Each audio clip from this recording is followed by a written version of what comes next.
L'actualité hors de nos frontières avec Ibou Diouf, les États-Unis frappent un site lié à l'Iran en Syrie.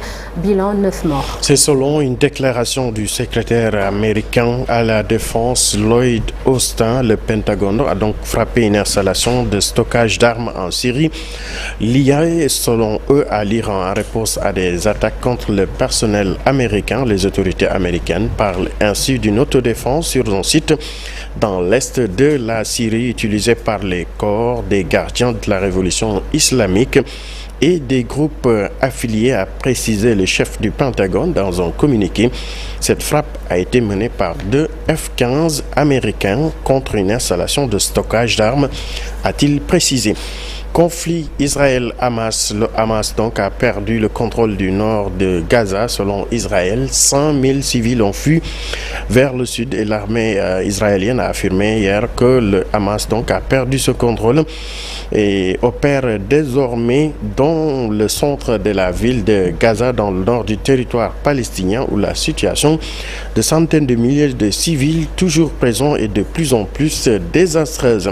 Et pendant ce temps, le Qatar mène une audition en coordination avec les États-Unis pour obtenir la libération de 10 à 15 otages en échange, donc cessez-le-feu. Il s'agirait de 12 otages, dont la moitié américains, en échange d'une trêve humanitaire.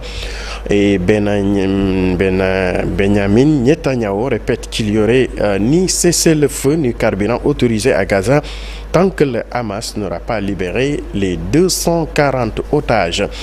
En Espagne, les dockers du port de Barcelone, eux, refusent de charger des navires transportant des armes à destination d'Israël.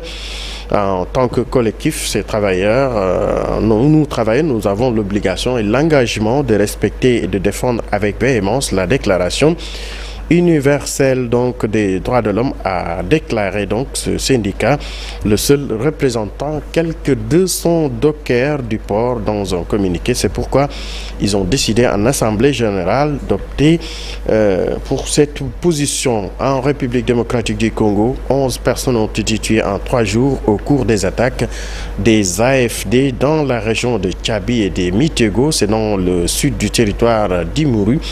Selon plusieurs sources coutumières dans la région, ces rebelles ont tué dans la nuit du mardi à mercredi 2 personnes au village de Bandikou dans la chefferie de Tchabi.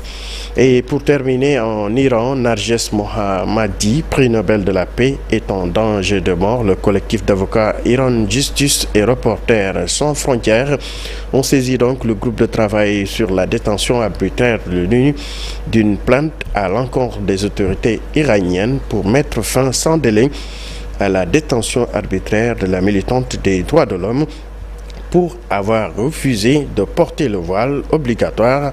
Narges Mohammadi est donc en danger de mort selon ses avocats. Sornanata. À tout à l'heure, Ibou Diouf, pour la version Wolof de l'actualité internationale.